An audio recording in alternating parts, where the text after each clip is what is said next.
In the last video, we covered the classic NES trilogy of Castlevania, and while I struggled going through those games, especially Simon's Quest, I still had fun exploring them and was able to understand the series a little better. You see, I've always been aware of the existence of the Castlevania series but never really invested in it, and even after watching and being entertained by the first Netflix series, I didn't actually play any of the games until a few years later, and by that I meant last year. And it was only until recently that I dedicated myself to beating the NES games, and yes, I have played the first and the second game in the past, but quickly lost interest after a few game overs and then played other games. Yes, I sucked at video games and probably still do. And while I did promise that I'll be covering Symphony of the Night, I also decided to cover that game's prequel, Rondo of Blood, in addition to that. And before we continue, allow me to introduce myself. My name is Biotrex, a Twitch streamer, a guitar shredder, and the wielder of bone sticks with meaty tips.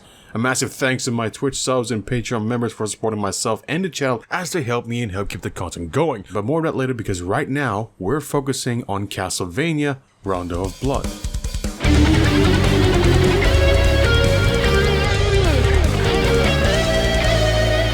Now, Rondo of Blood is an interesting one, simply because while it does have that 16-bit style graphics, it never really got a port to the Super Nintendo, and instead was remade for the console with the name Castlevania Dracula X. And if you're wondering which version I'll be playing, it's going to be kinda original one. You see, the original version of the game was released for the PC Engine or the TurboGrafx 16, and while I wanted to play that version, I wasn't lucky as I kept running into issues trying to run it. However, while I knew that the game itself had a 3D remake for the PSP, what I didn't know is the fact that the game also holds ports of Rondo of Blood and Symphony of the Night, and to unlock these original versions, I had to essentially play the game to a certain point. Except I didn't, because instead, I downloaded a save file that already had those unlocked. And I know it seems scummy and such, but for convenience sake, I'll allow myself to do this for now. Plus, I'm basically playing the game from the start, so technically I won't be missing anything. So with that being all said and done, let's watch the opening cutscene of Castlevania, Rondo of Blood. Vor langer Zeit lebten die Menschen glücklich und zufrieden. Niemand bemerkte den Schatten, der sich langsam über ihnen ausbreitete.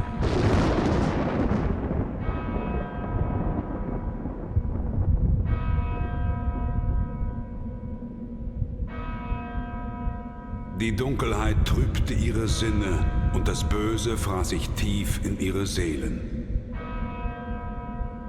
Vom Wahnsinn getrieben schmiedeten sie einen Pakt mit dem Teufel.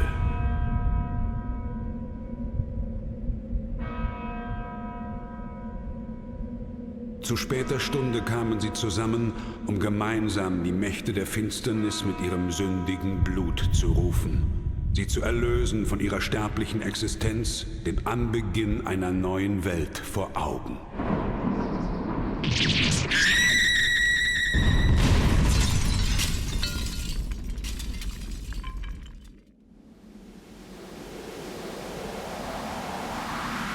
Und so begab es sich, dass nach 100 Jahren das Böse wieder Fleisch geworden war. Als unsterbliches Geschöpf der Nacht kann es die Gestalt des Wolfs, der Fledermaus oder des Nebels annehmen. Es labt sich am Blut der Menschen. Dracula, der Fürst der Finsternis, Herr des Teufelsschlosses, ist auferstanden.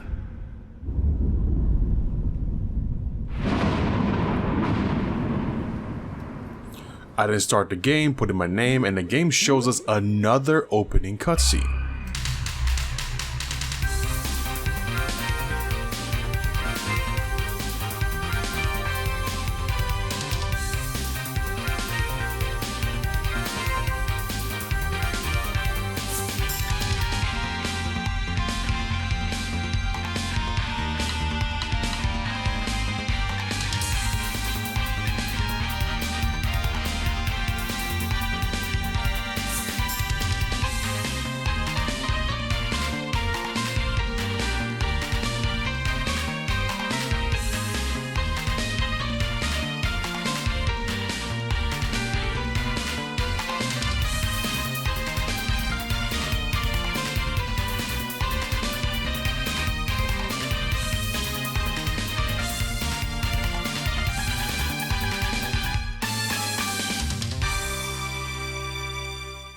And the game then gives us a very small test, as it shows our main guy, Richter Belmont, who I believe is riding chariot, and then soon after, Death, who tests us by throwing some sights and eventually a green skull. Time to test your strength.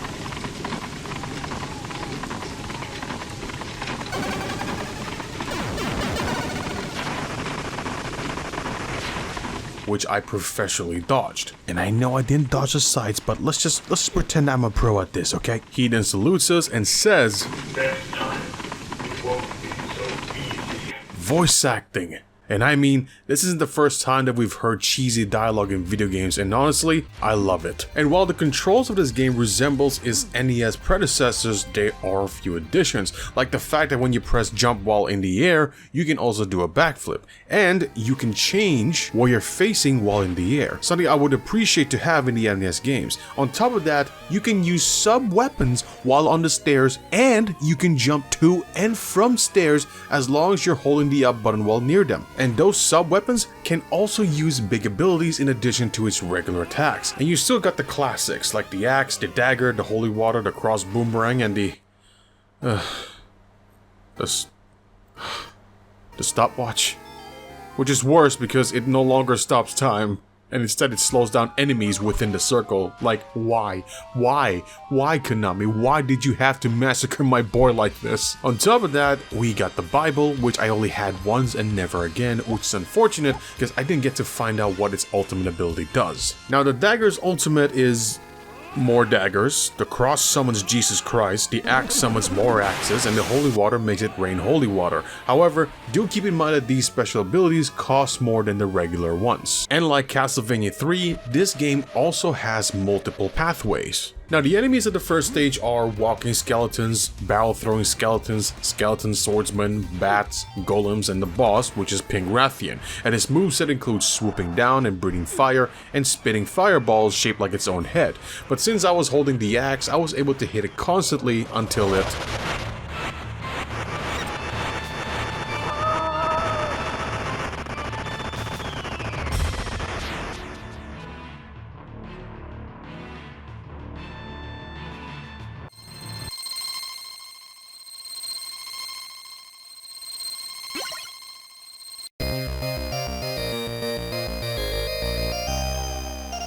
Stage 2 is... oh!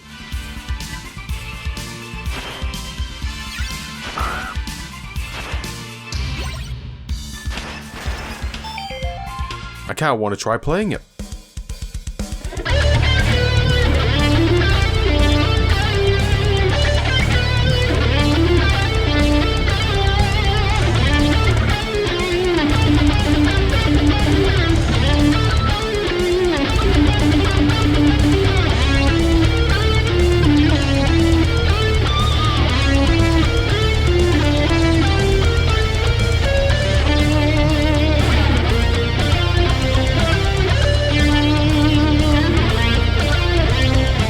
Of the stage are ravens, bone-throwing boneheads, the axe-throwing knives, the ghouls, the floating zrezos, and this bull beast thing that chases you down.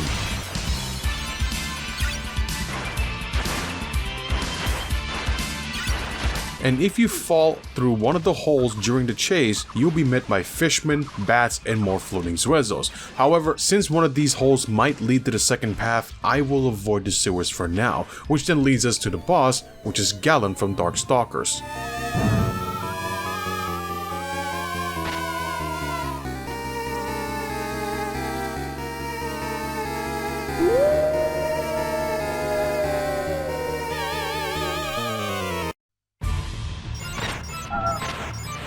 And his moveset includes the Vega Slide Kick, the Gallon Sub-Projectile Hadouken, Sonic Booms, and jumping around like Rolento. And honestly, this feels like I'm playing a fighter game. A little bit. And after a few attempts, I was able to completely understand what I'm dealing with. You see, in the older games, the bosses don't really move much, and they mostly just roam around while shooting projectiles. But this, the enemies are much more dynamic, and these bosses also know that they are as well. So while they can throw attacks and projectiles, they also throw themselves at you to do damage.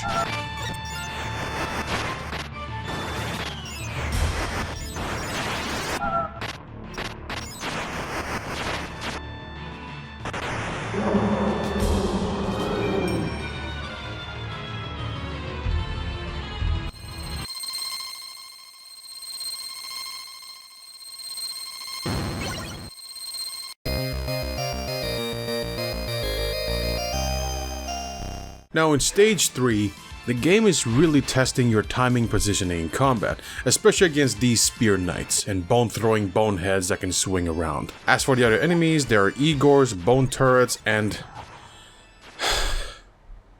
the dreaded Medusa heads. And even though these bodiless bastards had me drop all the way to the underground zone, I was still able to make my way to the boss, which is the axe-wielding Minotaur.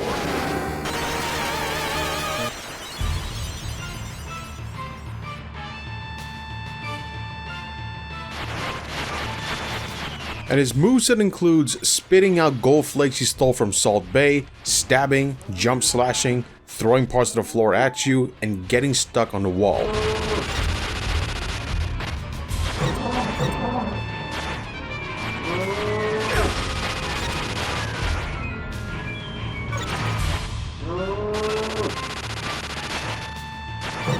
And when you beat him, he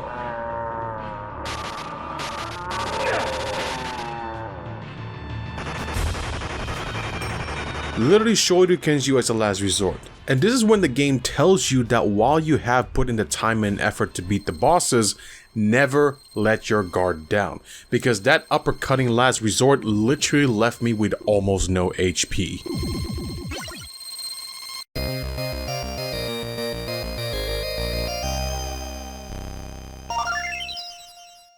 Stage 4 starts you off with what looks like to be the start of stage 5 in the first game, and the enemies here are Igors, undying skeletons, bone-throwing boneheads, bone turrets, axe knights, and berserk axe knights. And the difference between the berserk and the regular axe knights is that the berserk one tends to charge at you, and the platforming here is a little bit annoying because I'm not great at handling these. Hold on a second. And while I could go right, I chose to go up from this spot instead, which then leads us to the boss fight, who happens to be a headless knight.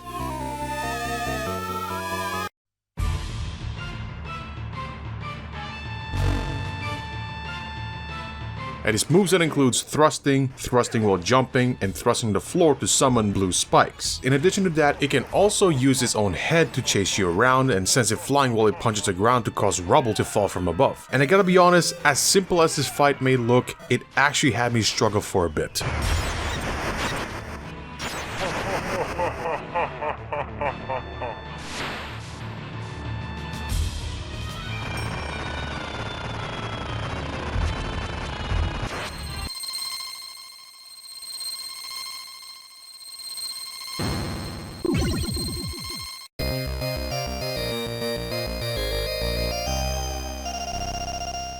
Stage 5 is a little rough, as it starts you off by putting you on a scarcely platform bridge full of floaty skulls and flail-wielding bastards. However, I found a way to deal with these skeletons, and that is by kneeling down before them. Wait, hold on a second. And by doing so, you will avoid the flail attacks while being able to keep hitting them. And after getting done with that part, you'll be greeted by the skeleton marksman, which acts similarly to the axe knights, but in comparison, only takes a few hits to kill. However, this enemy, I hate it.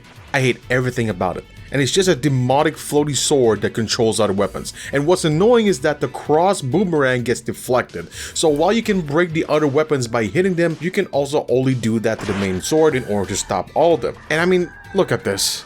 I'm basically left with one hit. Now the other enemies of this stage are skeleton riflemen, floating portraits, Igor mounting birds, chain and ball wielding knights, and lastly the boss, Death himself.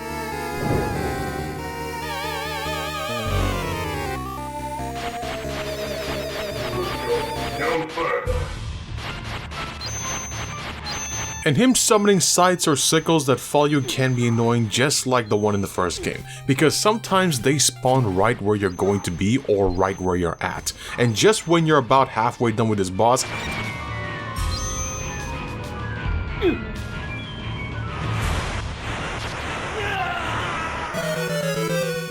he then initiates his second phase, which has him throwing massive green skulls at you for a few times before jumping down to fight you. And one thing I did learn is that when you use your sub-weapons, he will summon these red projectiles and a shield that deflects it. So the tip here is to pretty much just stick with the whip, and eventually you'll win.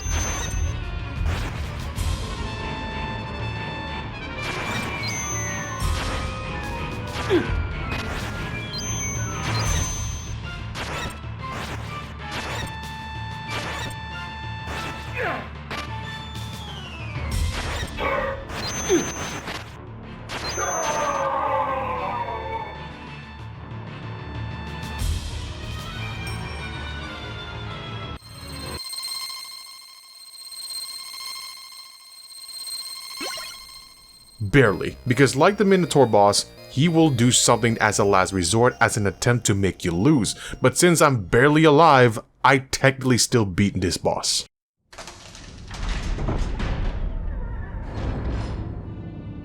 Such a fine girl. Surely the blood of a beautiful woman will quench the thirst in my body. Stay away from me!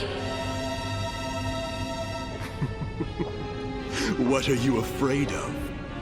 In exchange for your blood, you can gain eternal life and beauty from me, can you not? Please, it's a simple matter. I get what I need, and you benefit as well. And then together, you and I shall reign over this world. If it means becoming a savage, I would sooner kill myself.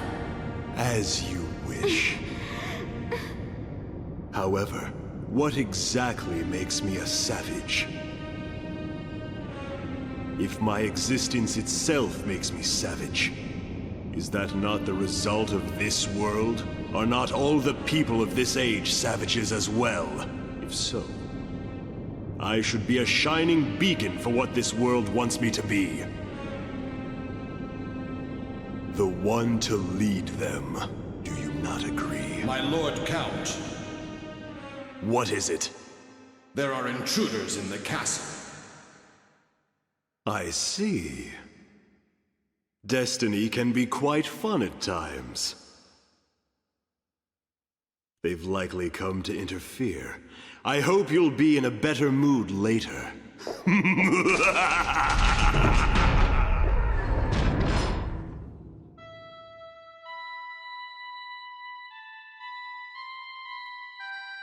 Save me. Victor. So this purple-haired lady is Annette, Richter Belmont's girlfriend, and it seems like Dracula has captured her and intended to make her his bride. But, bro, Dracula, my man, you're probably like 700 years old. This girl is 17. Bruh. Now before we continue to stage 6, we won't as of yet, and instead I will be showcasing the second path, because in the end both paths would lead to the same stage 6, and to make your way to the second path is to go left from here instead of continuing to the purple dragon boss fight of stage 1, and you'll be greeted by a few new enemies such as the green flesh ball of faces, piranha plants, and lastly the boss, which is an undead sea dragon.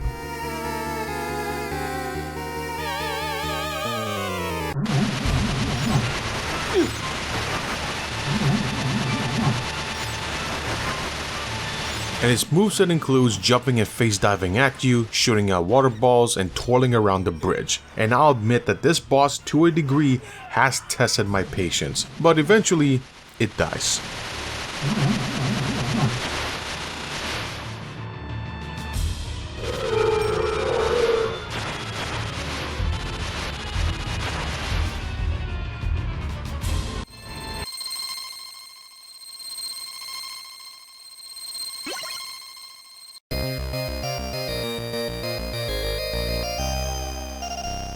Which leads us to Path 2 Stage 2, which starts you off at mostly stable bridges, and it features bone turrets, swooping ravens, gargoyles, skeleton swordsmen, bone spiders, and the boss, which is the werewolf guy. Wait, hold on a second.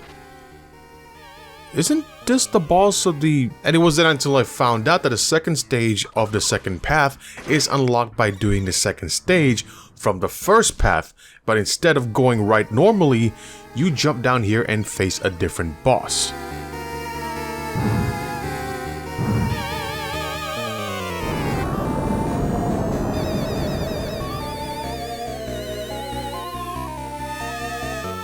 And the boss has 3 phases, one which is the multi-limbed skeleton centaur form that can breathe fire and punch you, the second form which is the winged form that just flails his tail around while dropping skulls, and lastly the abominated third form which just runs back and forth.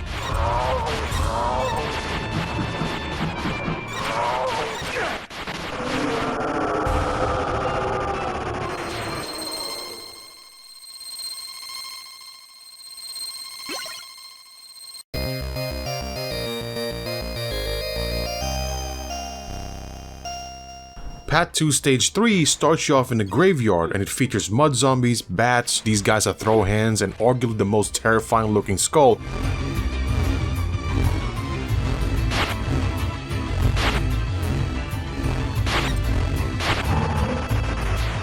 And even though they're easy to kill, as all you have to do is crack each eye, it just gives you the creeps. And speaking of eyes, the boss of this area is literally a giant floating eye. But to get to this boss, you'll have to get to the zone, go up, break the chains that hold the spiky balls so it makes a hole through the spot, and then proceed from there. Because if you don't and just went on normally, you will end up finding the same Minotaur boss, which would lead you to the first path. And this boss, all it really does is just throw projectiles at you. And since I had the axe, I didn't really have to move much and just kept throwing it until it dies.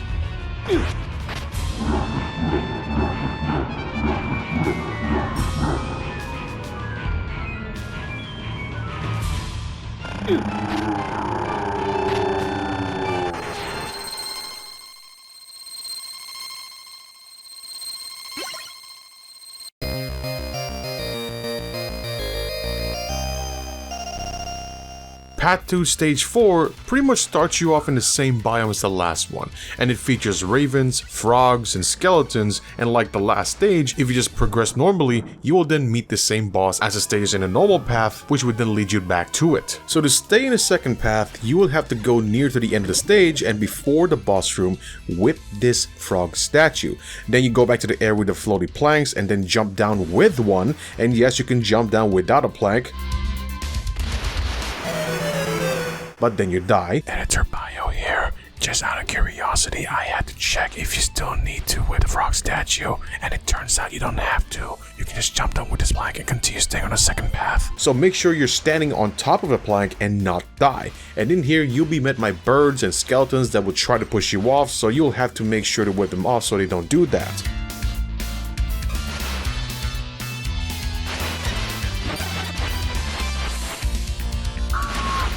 Oh, by the way, you can die if you're not paying attention, and when you successfully did the jump, you will then be greeted by an oarsman who will then take you to the other side.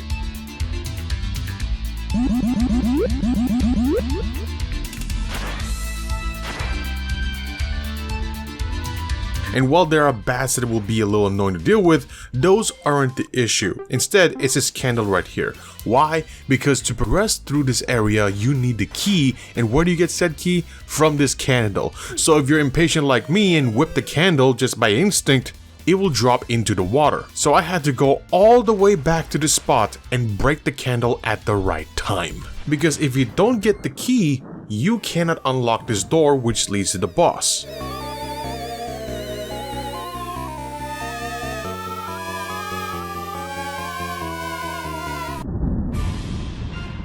Who happens to be a giant floaty head, and if you're on the ground, this red dressed lady will literally walk to you and drain your hearts. Wish that was me. So this boss's moveset is to literally just throw fireballs, and when you did enough damage that it leaves just a little bit of HP left, you will have to fight the chick, and when you do, she will then reveal herself as what I believe is the succubus.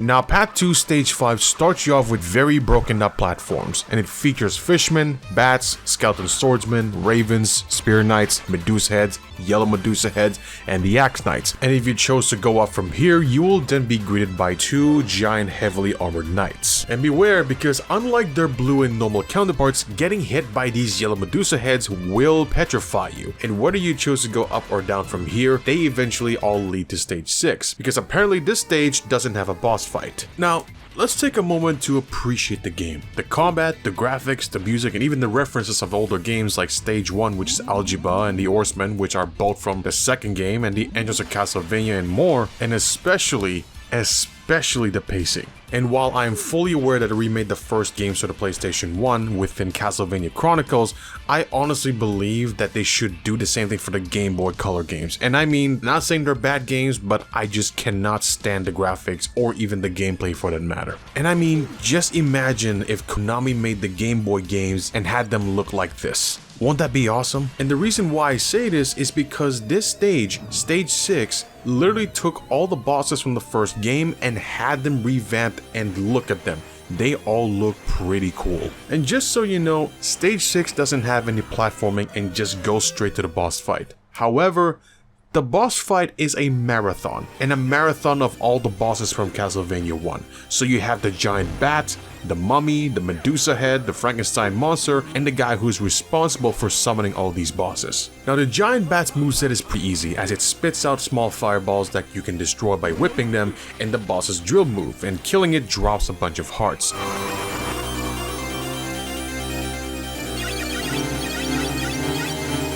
Queen Medusa's moveset includes tail whipping, spitting out homing green bubbles, and shooting out blue projectiles that can turn into stone, and killing her drops, well, nothing.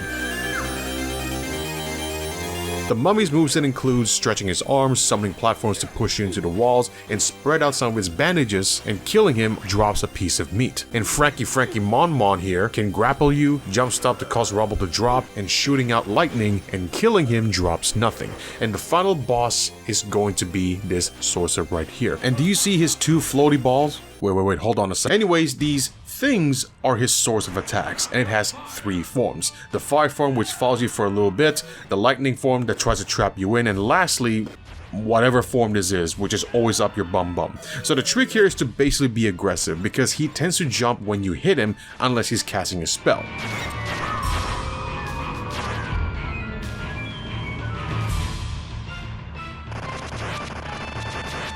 Stage 7 is basically, to a degree, a light version of Stage 6 in the first game, and it throws you in a very feeble bridge which has big bats chasing you or blocking your way, and even the next zone resembles it a little bit, especially with its bone-throwing boneheads and the machinery in the background. And the other enemies are the blue floaty skulls, the Medusa heads, the neck-stretching skeletons, and very tall armored knights. Oh, and dog skeletons. And at this point, the game is pretty much throwing tight platforming spots at you, and this part, like, why? There's like 2 dogs running around and 3 armored knights just waiting to ruin your day. And honestly, while I get that the game is trying to challenge you, I honestly didn't like this zone. And the boss.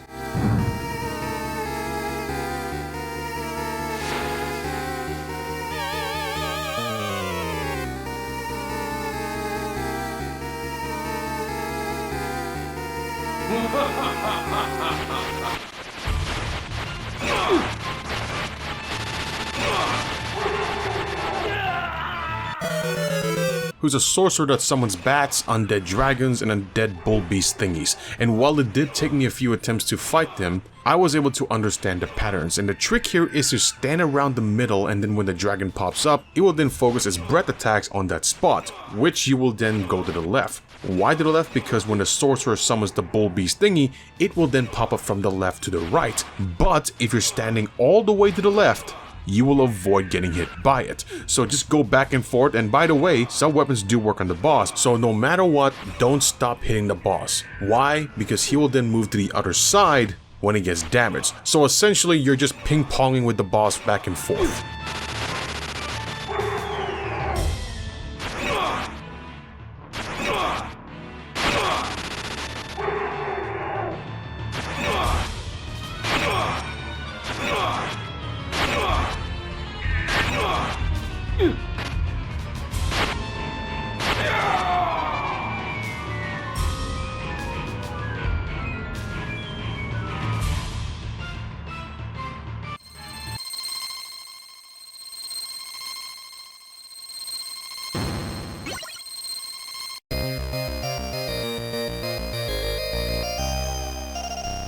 Now before we continue to stage 8, let me just tell you something. Apparently you can rescue people in this game, and by this time I've already beaten the game, so please allow me to YouTube these unlockable secrets. And the people you'd be rescuing are the 4 maidens, and they are Sarah, Iris, Annette, and Maria, who is also a playable character and is also important to the story down the line.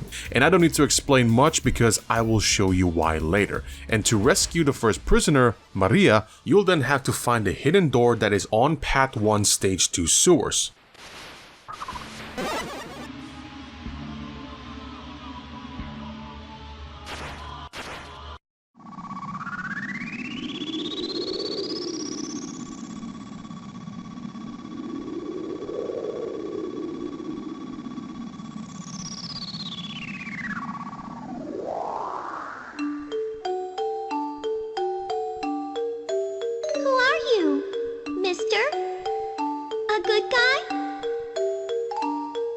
I am Richter Belmont, vampire hunter. And you are?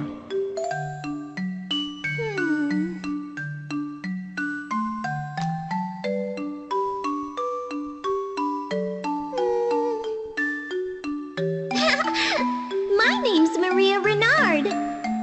I heard all about you from Annette. I came here to beat some bad men, but I got caught. My family are vampire hunters too, so I guess that means we should be friends now. Sure, friends. But Maria, you're too young for this. You just let the big hunter here take care of that bad man, okay? Oh, you don't know anything. I can handle this just fine. The next prisoner, Sarah, is located on Path 2 Stage 3.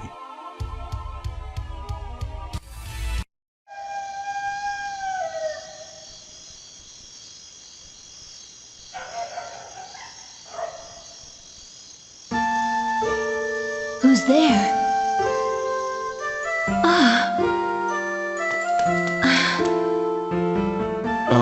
Excuse me. Oh, a guardian angel. Sent from heaven to rescue me. The path up to here is safe. Hurry back to the village. Understand? Pardon, but what is your name? I'm Richter Belmont, the vampire hunter. Richter. Go with God's protection. After that is Iris, who is located within Path 2 Stage 4.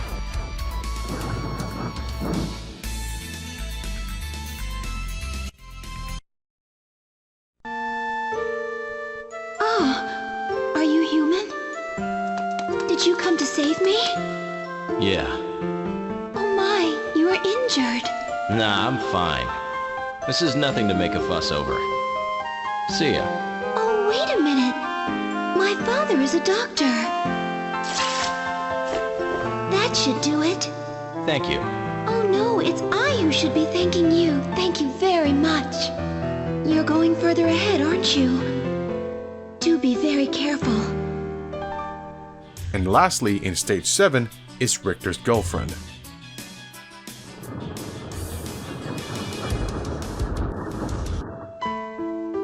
Annette! Richter!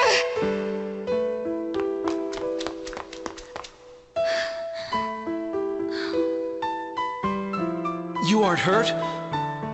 No, are you? Nah, I'm fine. I'm overflowing with the blood of the vampire hunter after all. I need to let a little out once in a while. Oh, well then. You head back to the village without me. I'm going on ahead.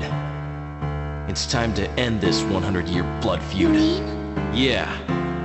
I'm gonna kill him No, myself. don't! It's too dangerous! But this is my destiny. Besides, his blood is calling to me. The path up to here is safe. Now get going! Richter! Wait! Richter! Come back. Come back in one piece. Please. And Oh my god. Look, I know these dialogues are cheesy, but damn, they have their own charm that I'm willing to forgive it. Which leads us to the 8th and final stage, which is essentially the last zone and just a boss arena. And unlike the first game, you cannot spawn camp candles. And when we got to the arena, out comes the Vampire King himself, Dracula.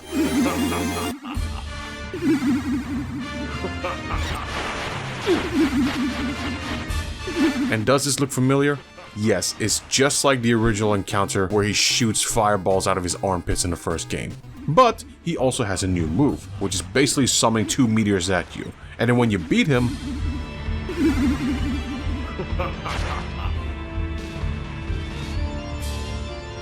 Give me power! comes his second phase, which is, in a way, a revamped version of the one in the original game, and it spits fireballs, shoots lightning, and jumps around. So when he jumps and you're stuck on one of the walls, use this time to scoot over to the other side. Impossible! Not this time!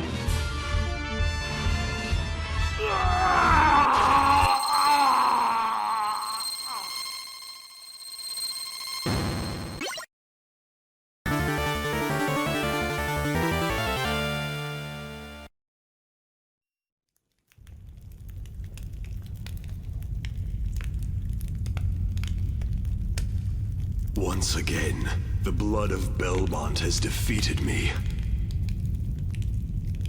Perhaps this, too, is part of my fate. Death to you! The world is not yours to exist in! It is not by my own power that I am resurrected. It is the greed of humanity which calls me back. And thus, by might, I rule. Might becomes the one and only justice in this world. Of all the self-serving claptrap! The same basic fate drives all people to seek, to come together, to move forward. That surely can't be an evil thing. And yet, here I am. Do you not have any desires? Well, it is by your desires that you humans prosper, and it is your faith which has ruled you.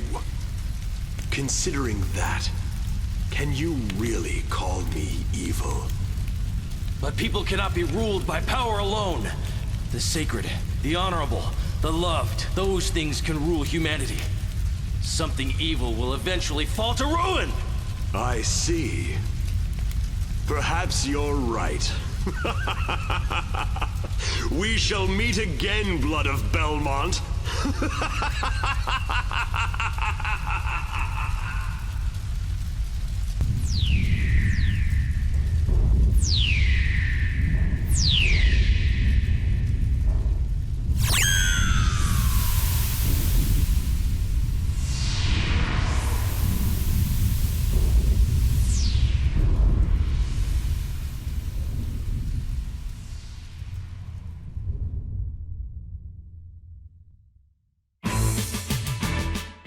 Now before we continue to the next game, I just wanted to give you guys a massive thanks for supporting the channel as we finally reached 7,500 subscribers on YouTube. And it's crazy to think that after being stuck at less than 1,000 subscribers for 14 years that I would get to this point. So again, thank you all so much for supporting the channel. And this all will then lead to one of the most loved games of the series, which is Castlevania Symphony of the Night. And after putting our name and starting a new game, it then brings us to the end of Rondo of Blood.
Like literally. And I mean everything, even the UI, the weapons, and the aesthetic as a whole, which is a very clever way of saying previously on Castlevania, which obviously has us control Richter as he approaches Dracula. However, instead of having the fight begin immediately, this one starts off with some voice acting.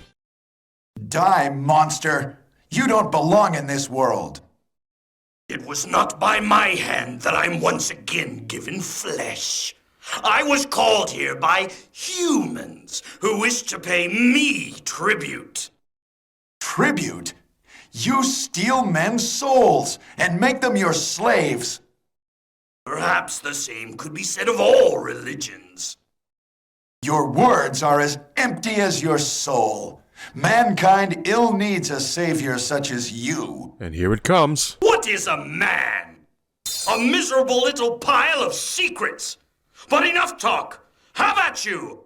Alright, I know, we know that it's cheesy, but with all honesty, this is kinda badass. And this is why I chose to play the PS1 version, because unlike this version, the PSP has their voice re-recorded, which kind of took out the cheesy charm they originally had. And even if you messed it up like me and lost all of your HP, Maria will then pop up and basically buff and heal you.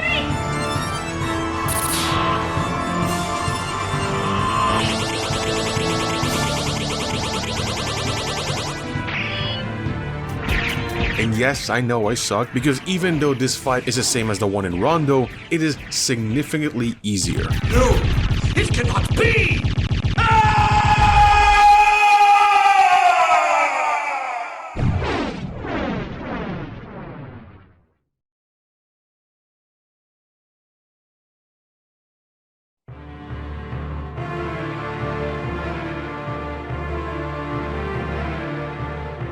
And after that, it has been told that even after the victory of beating Dracula, Richter Belmont disappears 4 years later and Maria sets out to find him, and usually the castle of the Vampire King himself would appear once every century or so. However, this time, it appeared after 4 years, which is the reason why Richter went out to begin with.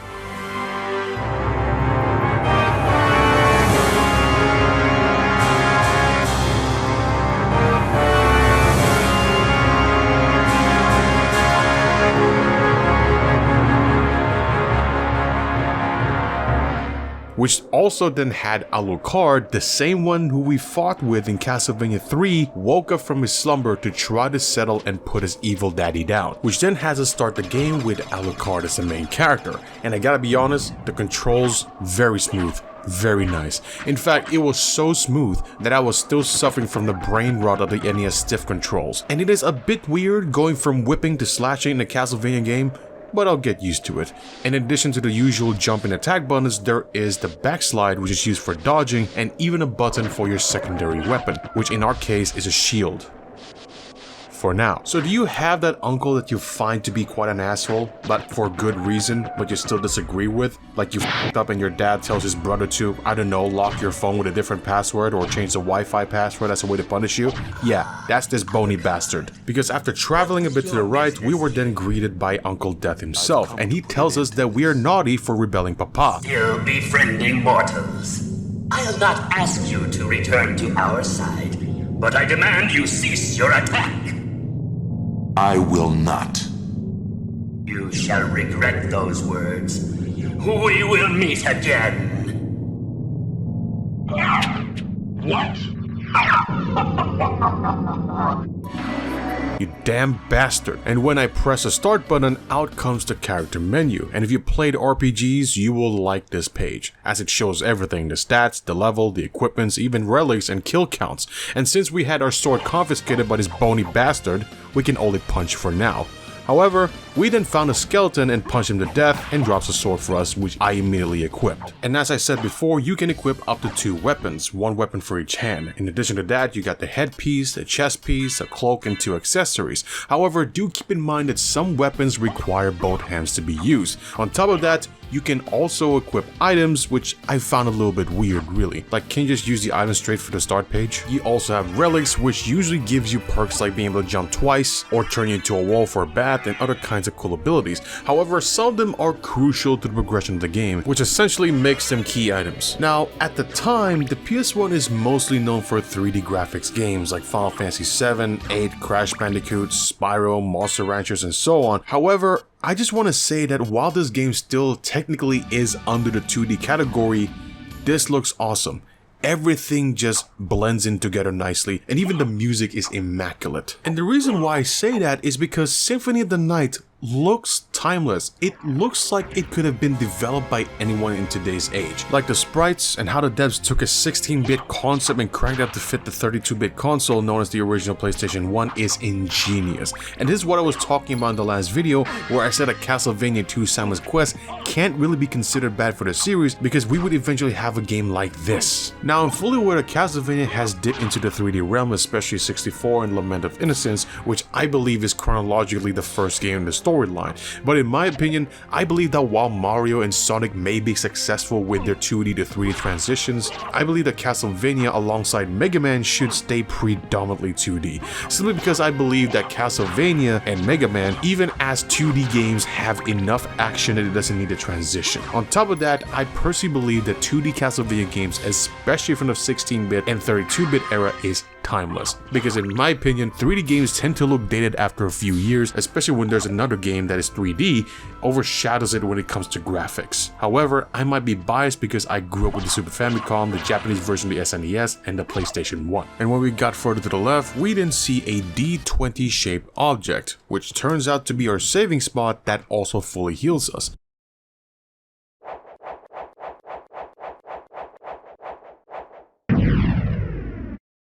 And it was then I realized that exploring this game is actually fun. Not like in Simon's Quest. Maybe it's because you can move much more freely, or there's just more to play with, or more directions to go to. I don't exactly know why, I just found this to be more fun. And this is so good that I'm annoyed that I'm still suffering from old Vania's stiff controls. What is also annoying me is the fact that while I predominantly grew up with the PlayStation 1, I never had this game, and having playing it now really gave me a sense of having missed out. So when we got to this place, the lab, I then got my first game over Scream.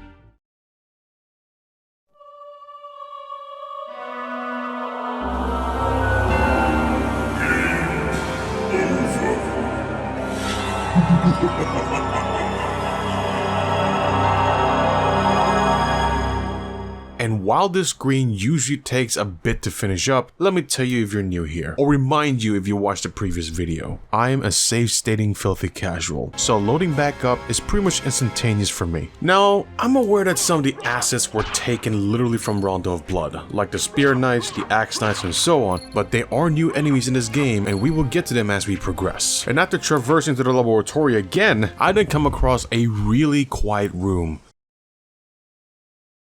which gave me a thought that this might be a boss room, and when I jump down, the game then confirms my suspicion.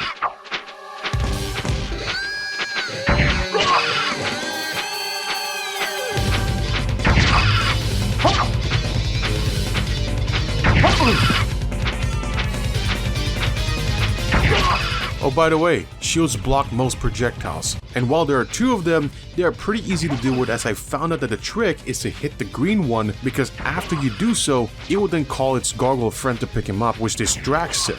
So no matter what, as long as you distract the winged boss by having him carry his friend, you're pretty much fine. Oh, by the way, the shield, it was just a random drop I got from enemies.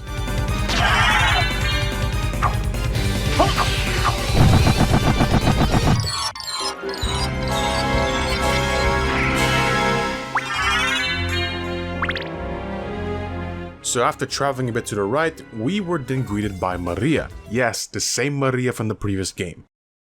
Wait a moment. You seem human, and yet, what do you here?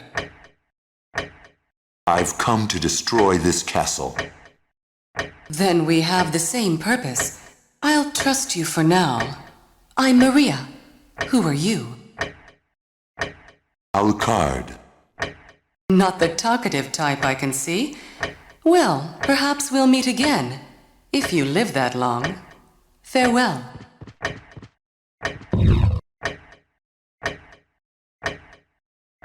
And look, it's a stopwatch, and it actually stops time. But I gotta be honest, 20? Really? It cost 20 hearts to use it? So unfortunately, since it cost so much hearts to use, I then reverted back to the holy water, and then soon after, we were then greeted by another boss, the doppelganger.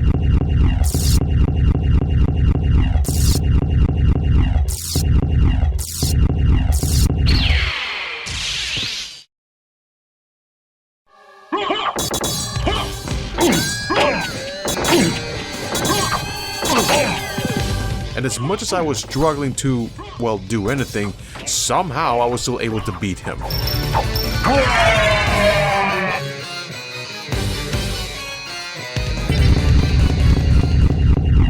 The Long Library. Now, there isn't much here as of now, aside from a shop that I bought some potions, a new sword, and a map so I can navigate a little better. And apparently you can also buy and learn spells, which are activated by doing these fighter-style button combinations. However, knowing that I could barely do a Hadouken in Street Fighter, I decided to not delve into that. And yes, I have a spell called Dark Metamorphosis, which is a spell that allows you to gain health when dealing damage. However, there is a catch, and that is a target you're attacking must be bleeding. So ghosts, skeletons, animated armor, and so on won't suffice. And what's cool is the fact that the game doesn't punish you if you decide to not use the spells. And I mean, I won't, because later on it's gonna be cake. And potions, yes, I bought them because why not? And yes, food does exist in this game, but they are very scarce in comparison. So while I do have food in my inventory, I'm saving it for later, especially since I could buy potions anytime I want. However, for some reason, these books, they creep me out a little bit, especially when they open up and have things pop out of it. And while there is another area called the Clock Tower, I really couldn't figure out how to get through it, almost as if I need something to help me travel a little better. And speaking of which, we were able to find the Orb of Wolf, which allows me to transform into a wolf and unlock this elevator. And it was at this time that I spent about an hour walking around to try progressing through the game, only to find out that I should have paid attention to the shop and bought this blue orb of opening, because with this, I can finally access the blue doors that are magically sealed. So when I went through one of the blue doors, Maria pops up again and had a conversation that implies that this castle is ever changing. It seems so. As friendly as ever, I see. It's strange.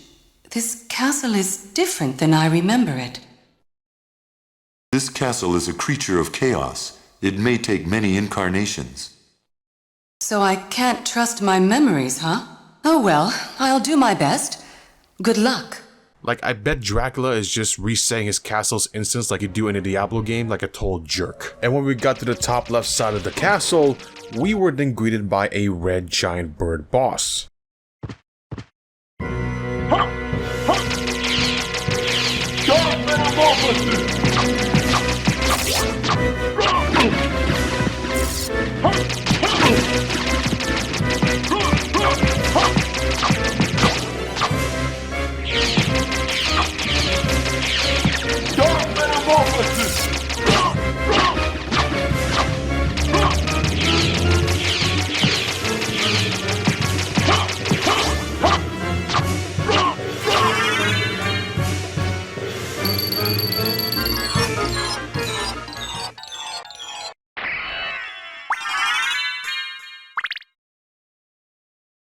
Impressive. You're very strong. What is it you want? You didn't come here to tell me that. You're right. Do you know the name Richter Belmont? Of the Belmont clan? Of course, but... He disappeared about a year ago, and I'm sure he's here. If you see him, please let me know. As you wish, my lady. Thank you. So, you do know how to be a gentleman. And while I did find a room like this earlier, I wasn't able to figure out what it exactly does. But when I found another room like that, it turns out to be a portal, which is this game's fast traveling system, which really shows how this could give ideas to, say, the likes of Dark Souls. We could heal at the bonfire and then later on unlock its ability to fast travel to other areas. And like Dark Souls, the D20 save spots are far apart from each other, making it so you have to play somewhat carefully until you can save and heal again. And when we traveled and explored the top center part of the map and jump down from here, we then found the leap stone, which basically allows us to double jump.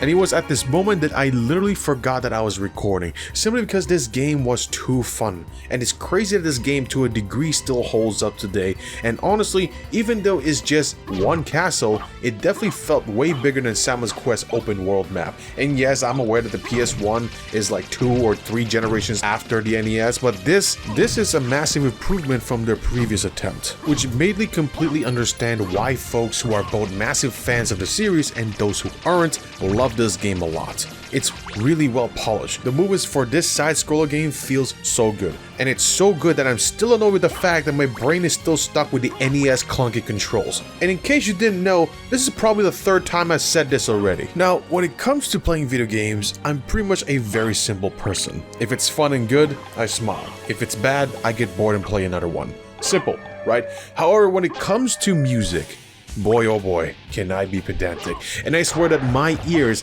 as much as it is a gift, can also be a curse. Because I literally cannot unhear the fact that the lead guitar on this Zone's theme song, The Clock Tower, is like a sharp too high.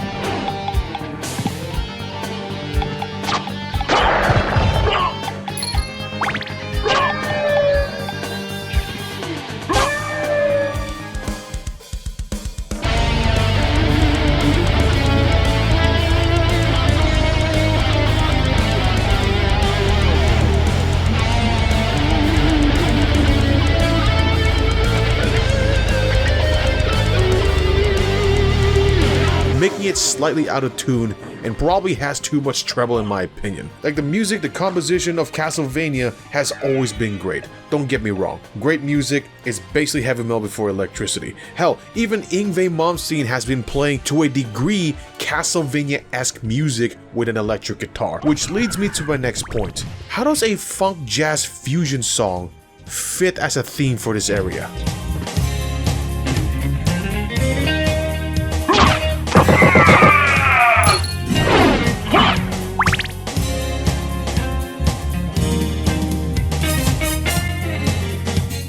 And don't get me wrong, I actually like this song. It's probably my favorite one out of the entire game.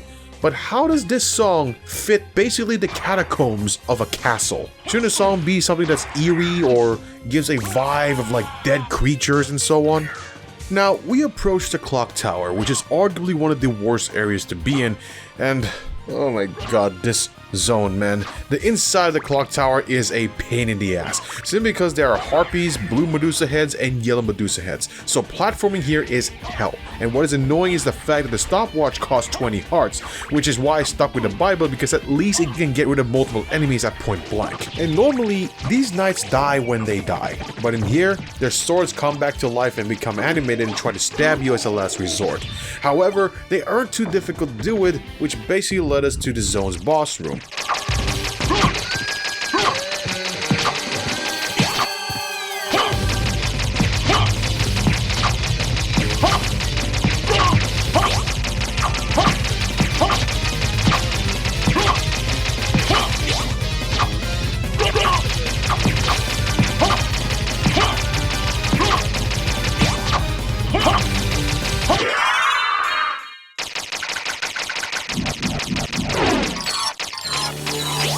And it was then I realized that this game isn't as hard as I thought. You see, at first this game looked overwhelming to me, as it gave me implications that it would be difficult to navigate and the bosses would be somewhat Soulsborne levels of difficulty, but I was wrong. Bosses die relatively quickly, and still at this point I still haven't used a guide. And I'll go as far as saying that the regular enemies have likely killed me more than all the bosses I died to combined. And since we can unlock blue doors, I then went back down, pulled this lever, which then opens up a passage that would lead us towards the underground parts of the map, and as I went deeper and deeper, I was then greeted by a boss, which was piss easy.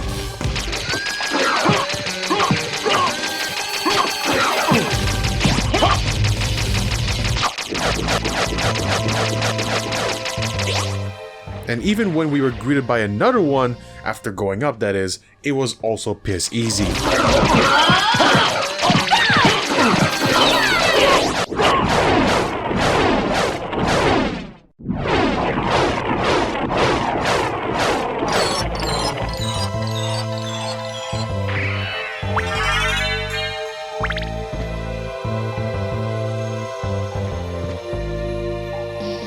and we got a new cloak, by the way. And since we're pretty much almost able to fully access this part, I then kept exploring, found more static increasing items, and look, it's the Horseman from Castlevania 2. Probably. I'll take you to a place which might be interesting for you. And he brought us here to grab a new relic, the merman statue, and no lie, I really like this part, because when the game showed us a few items that were being hidden under this wooden bridge, it also showed us a way to get it, and that is by having a barrel throwing skeleton destroy it after we went to another spot that has the same kind of bridge.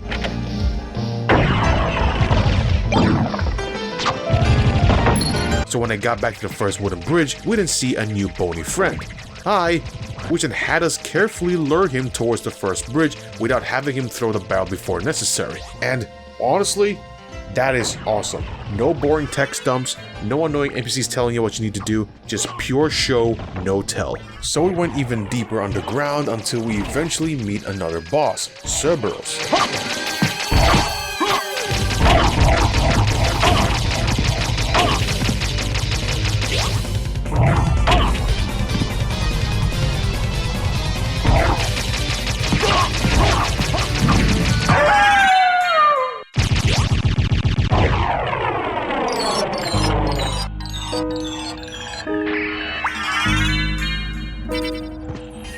And as we traveled deeper, we found another boss, the Grand Falloon. And I'll be honest, what the hell even is this thing? This is just straight up dead bodies stuck together. Like the fact that it drops these flashbacks as you hit them just looks disturbing.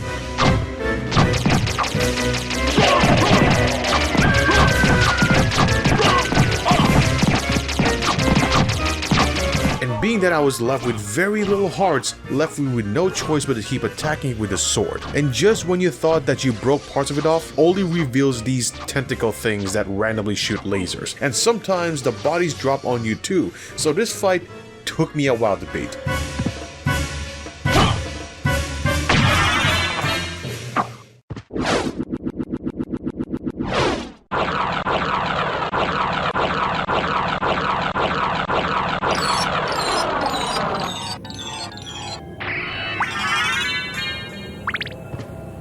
However, it was all worth it because we got a new sword afterwards. So we explored some more, got a new armor piece, found some static creasers, and even found a familiar.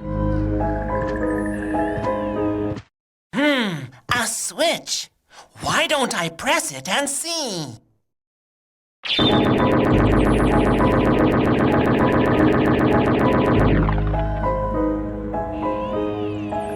And going to these secret passages leads us to find the Ring of Ares, which I immediately equipped because it increases our strength by 24 just by wearing it. And when we got back to the clock room, this thing opens up. And since we got the double jump, we are able to go in, and man, do I love this song.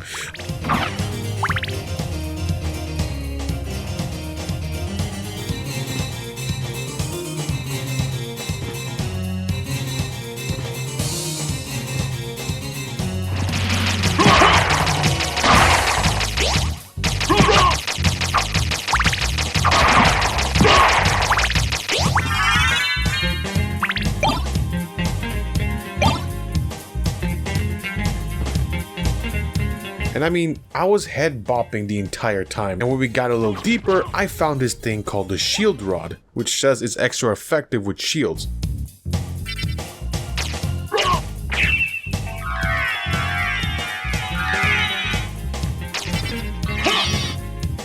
And look, it's Richter Belmont. Who are you? Open Hell's Gate! Come forth, my servants! The scent of your blood. You're a Belmont. Crush this flea who invades my castle.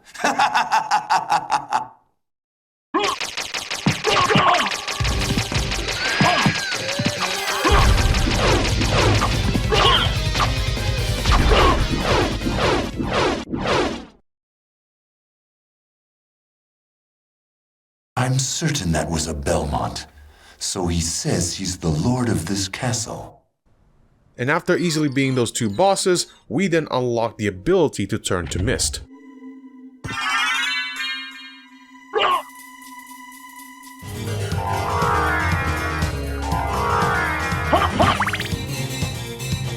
We then got back to the library, went top left of the area so we can explore some more, which then leads us to a demon boss fight.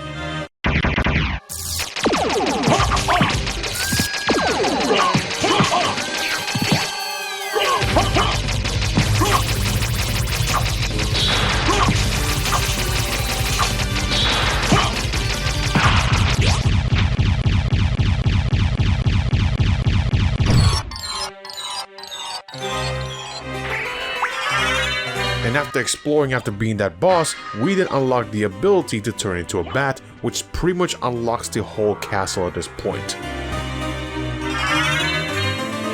So with Bat Mode, I was able to explore the areas I couldn't get to earlier, which includes us getting more stuff for Wolf Mode, a fairy familiar, and cross this corridor full of spikes. However, no matter how hard I try, I couldn't get the blue door to open, which is when I found out that there's a small thing that I have to— oh my god, that scared the crap out of me. Now, in this playthrough, I was only able to get 3 familiars, which are the demon, the fairy, and the bat. Now, while the familiars usually help you during combat by dealing damage, the fairy instead helps you by healing you when your HP is low and curing you when you have status ailments. However, to have her keep doing this, you must have the necessary items in your inventory for her to do so, like potions or high potions for healing and anti-venoms for curing poison as an example. Okay, where was I again?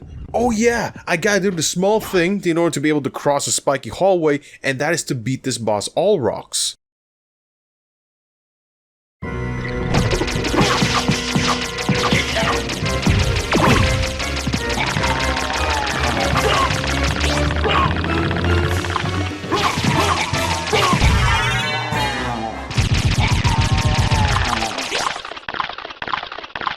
And since he's no longer blocking it, we finally got the Echo of Bat, which basically allows us to temporarily bring light in dark places while in Bat mode, which happens to be in this place that would then lead us to get the necessary item to deal with the spikes. And once we got the armor, the spike breaker, we then walk through these spikes with ease. Now, how the hell did Maria even get here?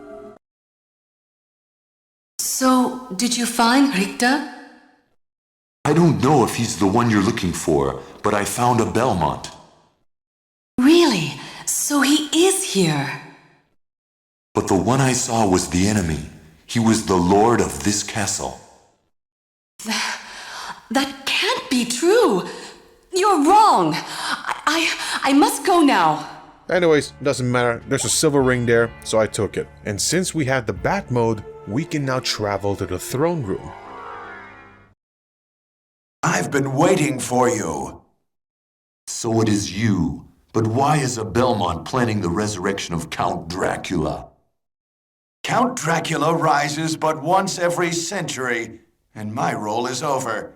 If I can resurrect him, then the battle will last for eternity.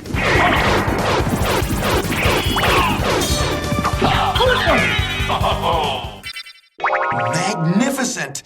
But now feel my unbridled wrath.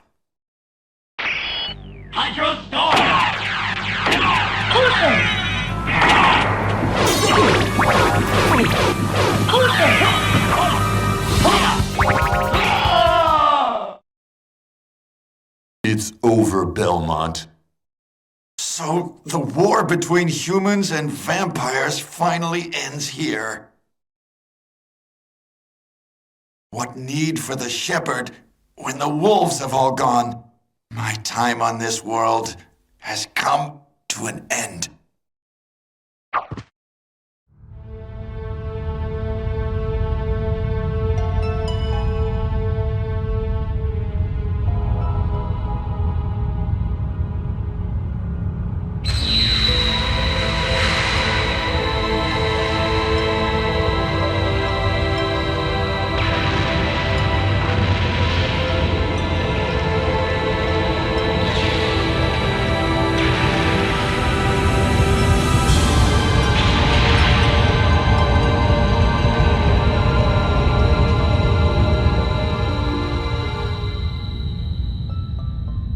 Mankind continues to fight, but it is a desperate fight to stay alive.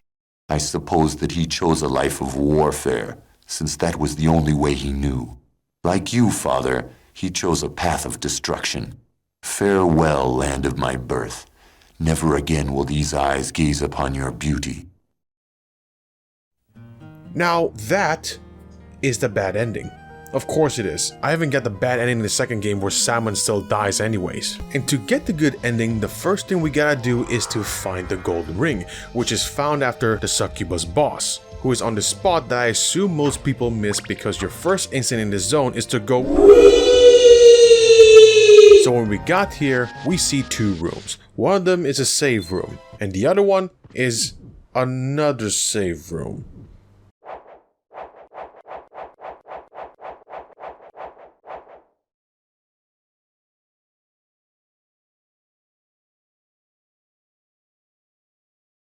Mother! That voice! Alucard, it's you! I'm coming, Mother! I'll save you! No, Alucard! Don't come here! But Mother! It's all right. If my death can save others, I gladly surrender my life. Mother, no! Please, no! Yes, Alucard. Watch me die, and remember always my last words to you. Yes, Mother. You must despise humans. They are to be your prey. What? Better for them to die than to let them compound their sins. Begin by slaying that one over there. No, it wasn't like this. What's wrong? Alucard. My mother never said such a thing. What do you mean? Kill them and bring them happiness. No, you're not my mother. What kind of demon are you? You broke free of my spell. I like that. Demon, death is too good for you. Come here, little boy, and show me what you've got.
I smell your blood.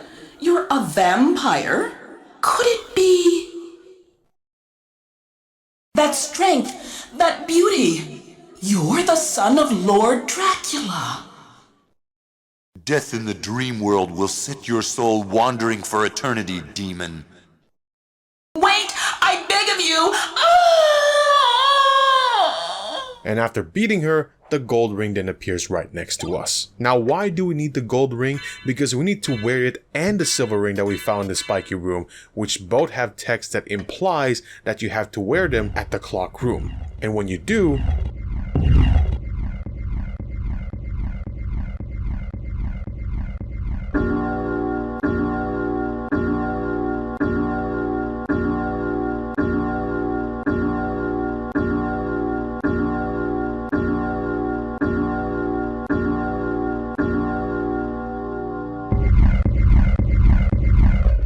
and when we got to the deepest part of the zone, we then... Oh my god, Maria. How did you get here? That voice, Maria? I'm sorry. You were right. He has joined forces with the enemy. So it was a Belmont after all. But someone must be controlling him. Whatever we do, we can't harm Richter. But he must be stopped. I know. Well, here, take these with you. What are these? If you wear these, you can see beyond evil illusions. Thank you. 'Tis best then if you pray for the soul of your friend. So I went back to the throne room while wearing the glasses and noticed something a little different. And that is this green orb hovering above Richter. So when I focus on breaking the green orb... Wait. Shaft? His name is Shaft? Hold on a second. Purple robe, green orb. Was this boss in Rondo of Blood the same guy? Like, come on, man. I had to break Shaft's green... Wait, hold on a second. So this guy, Shaft, happens to be mind-controlling Richter all along. And behold...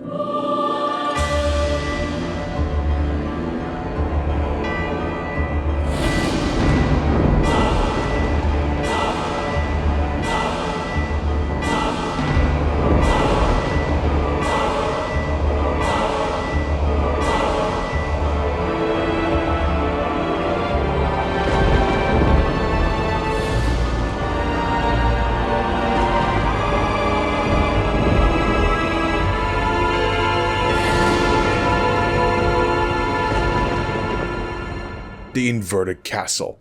No. What have I done? Thank you, Alucard, for saving Richter. Alucard? The same Alucard who fought alongside my ancestor, Trevor Belmont? That was over 300 years ago. No time for small talk. Is the person who controlled you in that castle over there? Yes, I think so. Maria, take Richter and leave here. I'll finish this. All right. Good luck.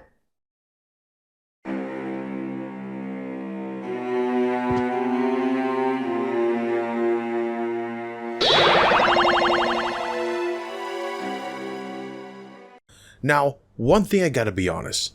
I like this idea, but damn does this feel painful. Like the enemies hit way harder. Traveling as a bat is just as dangerous, and my god, these damn skeletons just won't stop bouncing their bones. And honestly, this feels like beating Dark Souls normally, but instead of bringing you to New Game Plus 1, it brings you straight to New Game Plus 4, because while there are very few enemies that are easy to kill, the rest of them are either annoying or hit super hard. Which is funny because we came across a boss, a giant bat. Wait.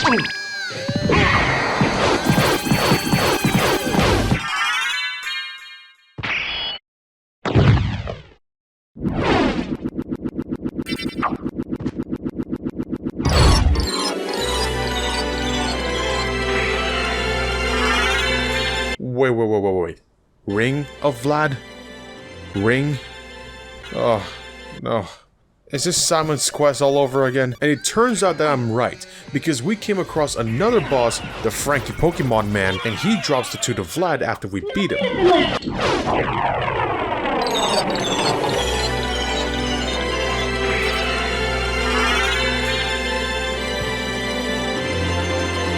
And the same goes for Medusa, who drops the heart of Vlad, as well as the Mummy, who drops the rib of Vlad. And since we found the shield rod earlier, I didn't try to use it after we shortly found Alucard's shield. And the first test subject is going to be Uncle Death himself. So, you've made it this far. In the name of your father, cease this foolishness! Not while there's a breath in my body. Then for the Master, I'll feast on your soul this night.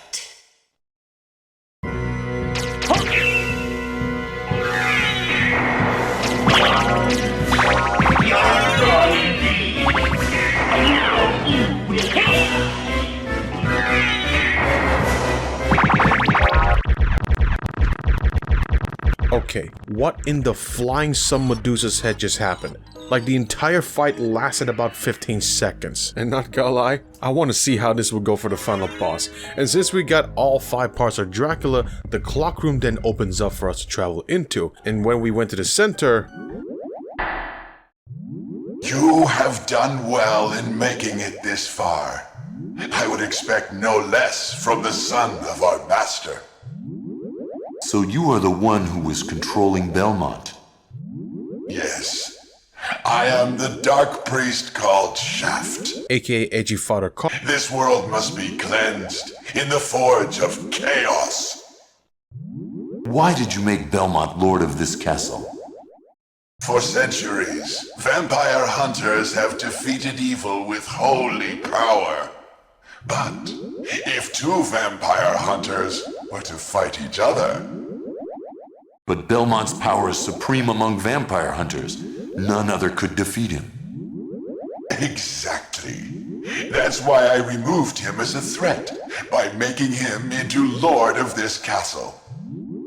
But your plan has failed. Has it indeed? We'll see what happens after I destroy your weak human side.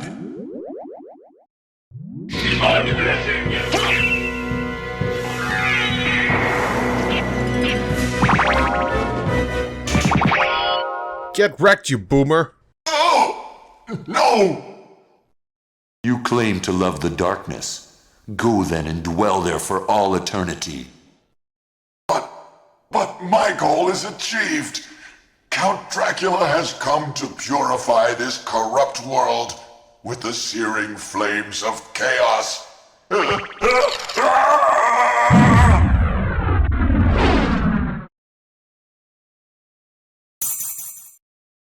Father. Well met, my son. It's been a long time. I was hoping we would not see each other again. I can't allow you to leave here, Father. You have ever been the ally of humans. Have you forgotten what they did to your mother? Think you I would forget such a thing? No, but neither do I seek revenge against them. Still uttering the same nonsense. No matter. Now is the time to put aside your weak human side and join me in remaking this world! Dracula, in the name of my mother, I will defeat you again! Behold my true form and despair!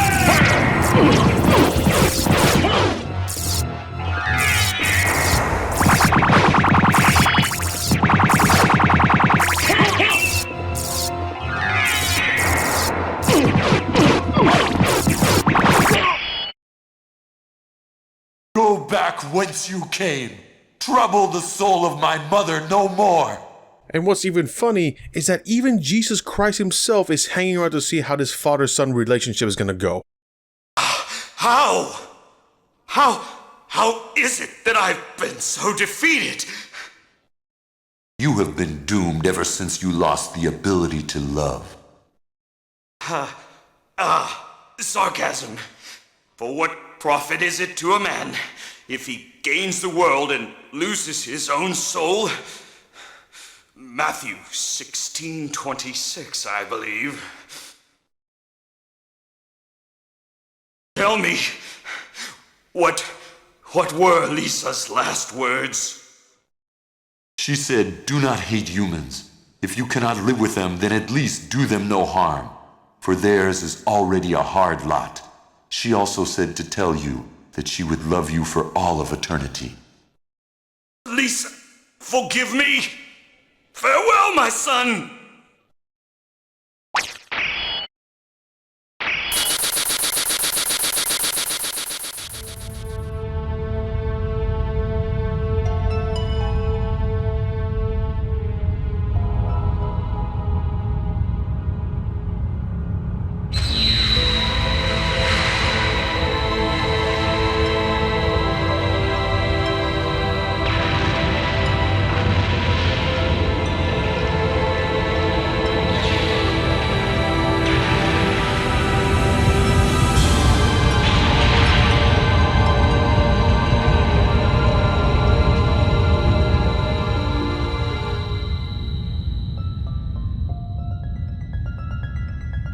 So you made it. Alucard, I'm glad you're all right. I'm sorry. 'Tis my fault you had to fight your own father. Fear not. I had my own reasons for destroying him. It must have been painful for you. Indeed. But you must always remember that the only thing necessary for evil to triumph is for good men to do nothing. I understand. Alucard, What will you do now? The blood that flows in my veins is cursed. 'Twould be best for this world if I were to disappear forever. I see. Farewell then. We'll not meet again. Alucard? Don't you want to go after him, Maria? No, it's best this way. I can't ease his torment. Someday, perhaps, we will meet again. And on that day, maybe. I see. Let's go. Everyone's waiting for us. Yes, let's get out of here.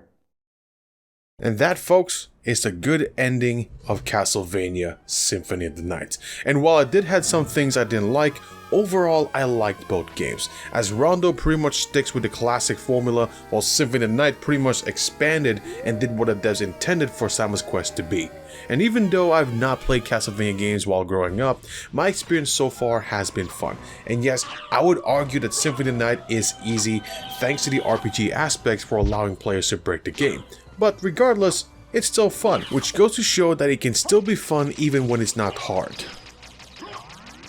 That sounded so wrong. Thank you all so much for watching. If you enjoyed the video, then don't forget to like, comment, and subscribe for more. And again, big thanks to my Twitch subs and supporters on Patreon for slowly but surely making my dream to do this full time come true. And if you want to be a part of it, then you can be a supporter on Patreon for as low as $1 a month. However, do remember to take care of yourself before even considering. Links to all social media platforms like Twitch, Patreon, Twitter, and such below. And if you like obscure or turn-based RPG games, then consider checking out my second channel as it features that kind of content. And again, thank you all so much for the support as we were able to reach 7,500 subscribers on YouTube, and more importantly, happy Halloween.